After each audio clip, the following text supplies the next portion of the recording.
dwell alone.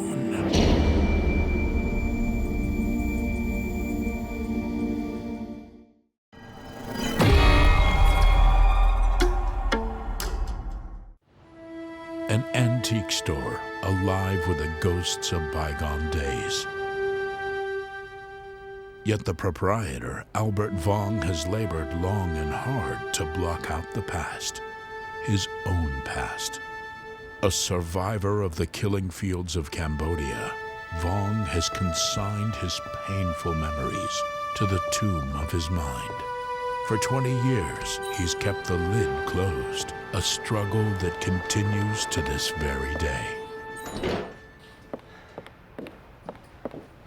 My, what an elegant steak knife.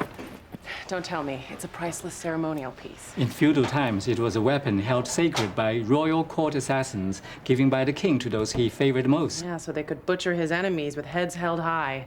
Story of our homeland in a nutshell. I thought you had classes all afternoon. That was yesterday, Dad. We have a date for dinner tonight, remember? Is it Friday already? You lose track of the days when you live alone. I just saw Mr. Lai. He says you stopped playing chess with him. That man's a fool. He chatters on about the old days like a fishwife. Mother would have hated to see you cut yourself off from your friends. Your mother was my only real friend. And when she passed away... Amy, let me live my life in peace. Cooped up in here? Shut out from the world around you? I'm sorry, Dad, but that's no way to live. And I've been meaning to tell you. I invited a friend to join us for dinner tonight. You did what? His name is Stephen 𝐀𝐿𝐴. He lives in my dorm. He's a graduate student in history. His parents are from the old country. I don't care where they're from. You know how I feel about having strangers in my house. And I like this guy, Dad. I like him a lot. Actually, he reminds me of you. He's intense, intelligent, and caring, and I think he really likes me. Please, Dad, don't shut yourself off. Not from me.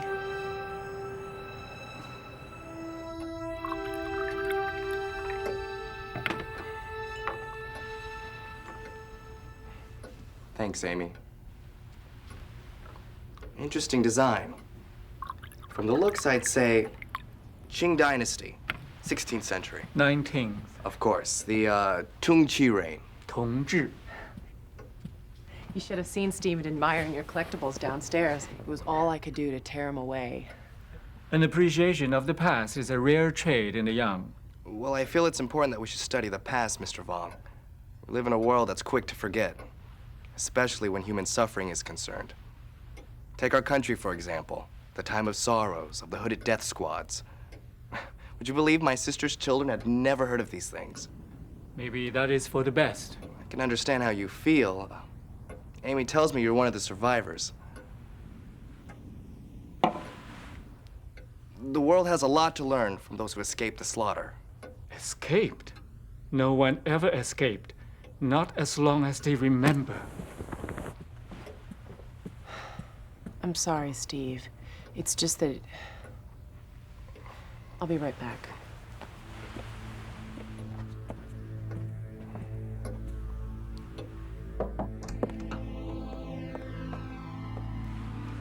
You brought him here to pry. No, Dad, To I make me didn't. talk about things I choose to forget.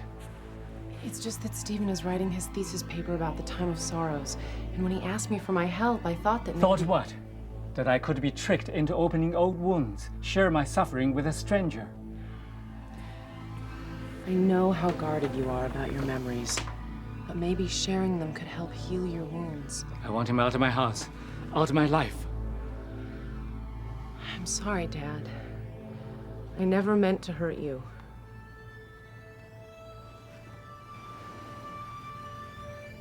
Some things are best left untold.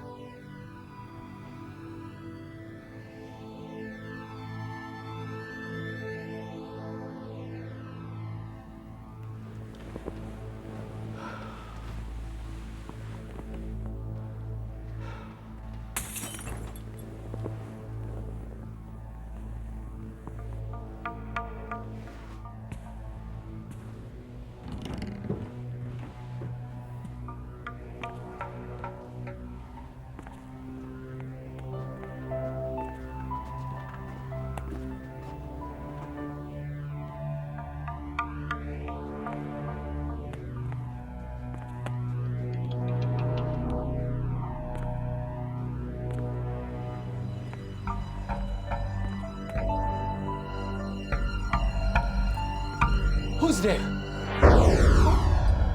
Who are you? What do you want? Answer me!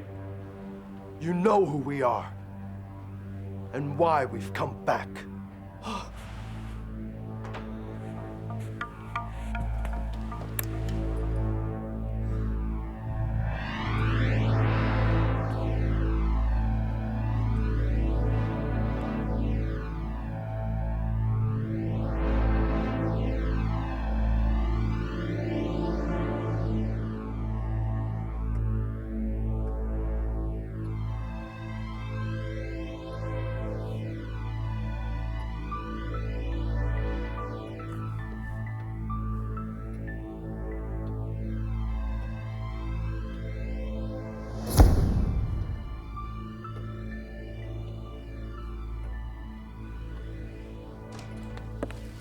Morning, Dad.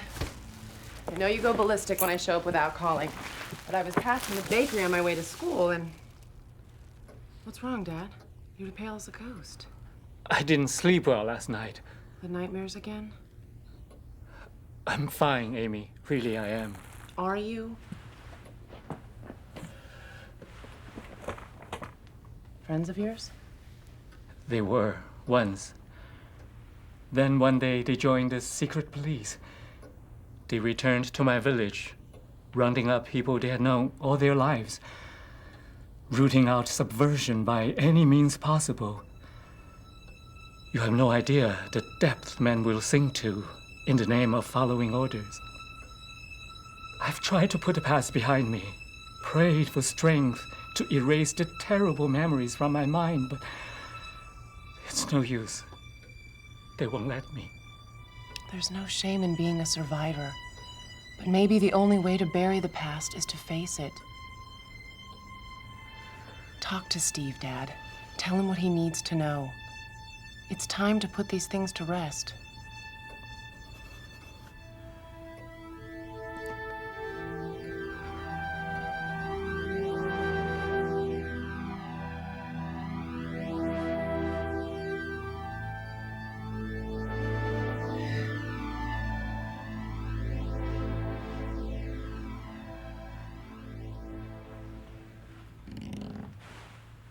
Amy?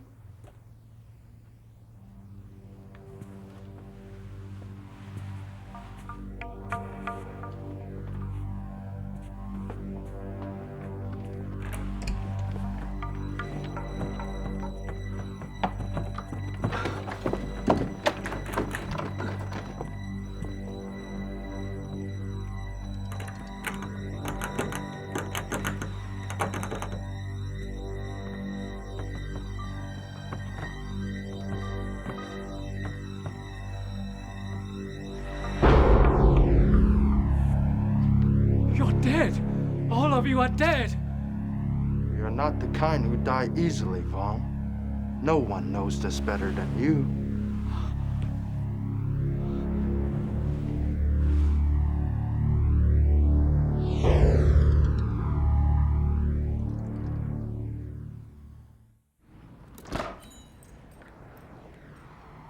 Dad? Are you here? That's weird. He never locks the door during business hours.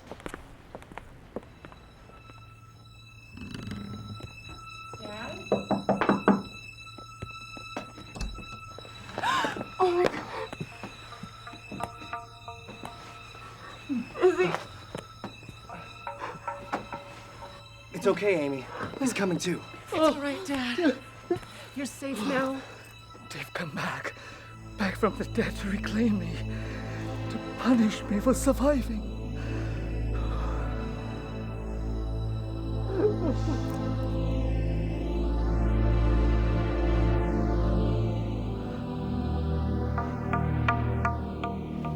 I'll go make more tea. Sure don't need some help? I can manage. If you could just keep my father company. I'd be glad to.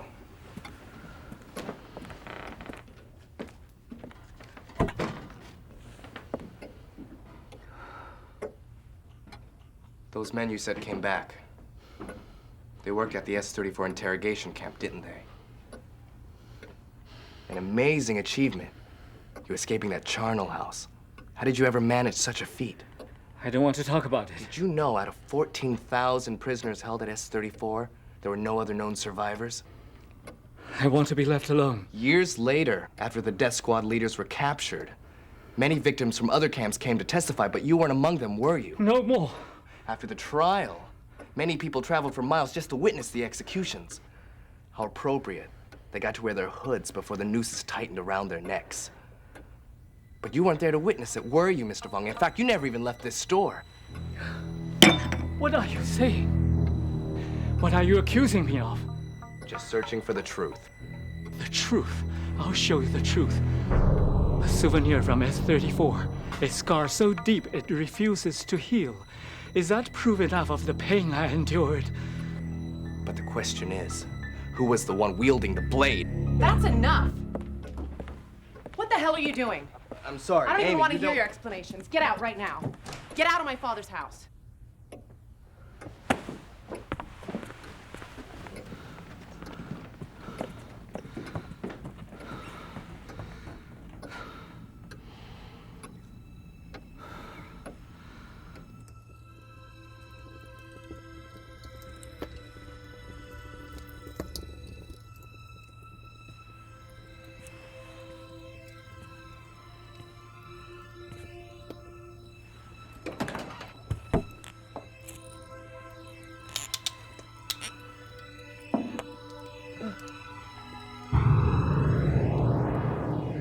We saved it for you, comrade. It seems like only yesterday when you wore that hood with pride. It's useless, Vuong. All the flames of hell won't burn away the past. No, there has to be an end to it. You've nothing to be ashamed of. Your duty was to extract confessions, and this you did with great success. I had no choice. I was under orders. There was always a choice, and you chose to survive. You survived when that prisoner slashed your throat. And the war turned against us. You bribed your way to safety, to a new life in a new land. No one ever dare suspect. Not even your wife.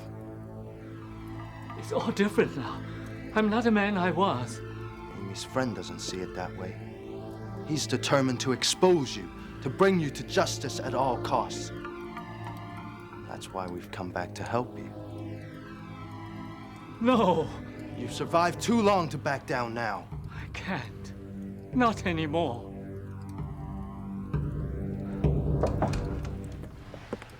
It's over, Dad. He's gone now. Gone? Kimra will never come back again.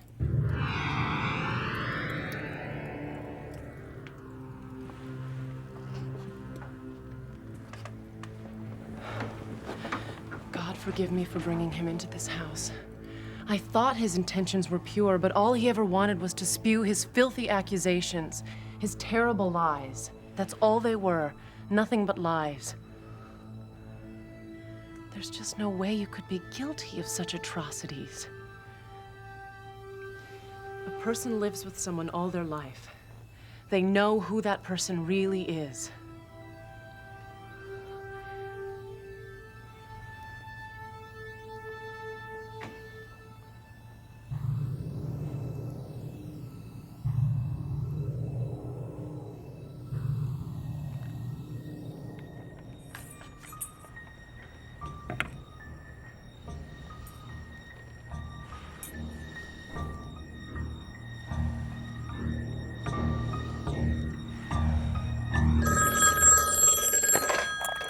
Yes? This is Stephen Kimra. We need to talk again, Mr. Vuong. About what? Justice. Long overdue. Only this time we talk alone. You have to spare Amy the shock. I'll be there in an hour.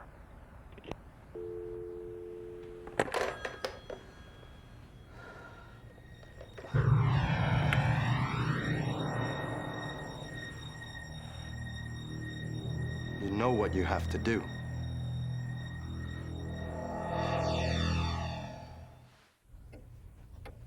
It was only last year when the records were found. Right there on the blood-stained floors of the back rooms of 𝐸-34 were these meticulously kept files of those who commanded the prison. These daily logs of torture and genocide, these documents of death. Among the hooded interrogators, there was this one who stood out. A man so merciless that he became known by his own comrades as Brother Death. Seems that after a long day of beating out confessions or performing executions, Brother Death would retire to his room and while away the hours, admiring the beautiful antiques he obsessively collected.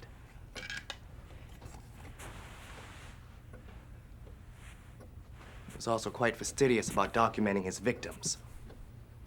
Among the thousands butchered during his tenure, several names seem to spring to mind. My grandparents, for example, were near the top of the list.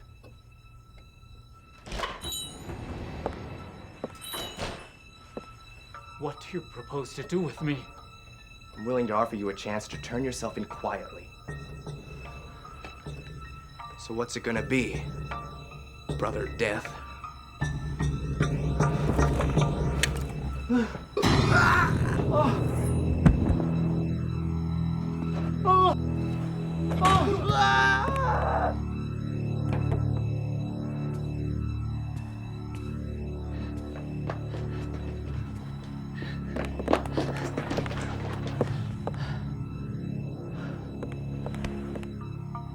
Amy!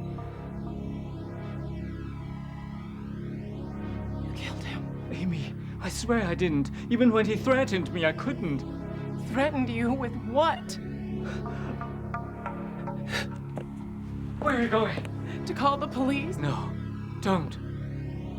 All those things he said about you, they were true, weren't they? Amy! My whole life I looked up to you like you were some kind of saint. God, help me. And all the time you were living a lie, pretending to be a victim to save your own worthless skin. You're still my little girl, my own flesh and blood. Don't touch me. You're not my father. You're not even human. I don't know who you are. I never did. And I never will. Amy, come back! Amy!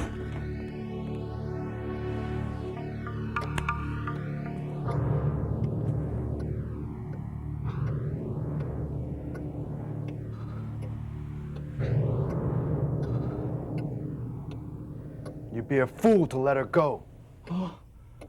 She's determined to betray you. I could never harm my daughter. She's all I have left in the world. I'm afraid you're already dead to her, comrade. When your heart stops beating, it will be a mere formality. Unless you stop her heart first. No!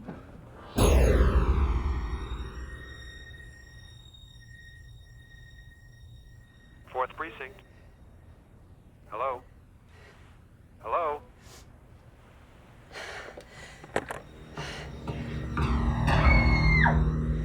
God. Amy!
The ghosts of a guilt-ridden past are a patient lot.